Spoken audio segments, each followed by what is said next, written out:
Garuda Express, an international courier service. Telugu రాష్ట్రాలకు good news చెప్పారు వాతావరణ శాఖ అధికారులు. అనుకున్న దానికన్నా 4-5 రోజులు ముందుగానే నైరుతి రుతుపవనాలు అండమాన్ నికోబార్ దీవులను తాకనున్నాయని తెలిపారు. ఈ నెల 15 కల్లా నైరుతి రుతుపవనాలు దక్షిణ అండమాన్ సముద్రం నికోబార్ దీవులు ప్రవేశించే అవకాశం ఉందని అంచనా వేస్తున్నారు. సాధారణంగా మే 20 కల్లా రుతుపవనాలు అండమాన్ దీవుల్లో ప్రవేశించాలి.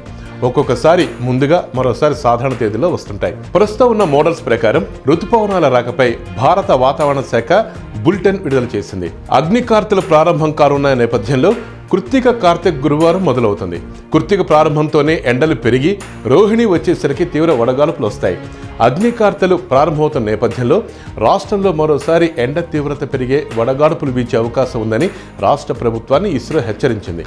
ఉత్తర వాయువ్య భారతంలో నెలకొన్న వేడి ప్రభావంతో అటు నుంచి గాలులు తెలుగు రాష్ట్రాల వరకు వీచే అవకాశం ఉంది. కాబట్టి అందరూ అప్రమత్తంగా ఉండాలని హెచ్చరించింది. మరోవైపు త్వరలో నైరుతి రుతుపవనాలు కూడా మనల్ని తాకనుండటం మరింత సంతోషం కలిగించేటువంటి విషయం.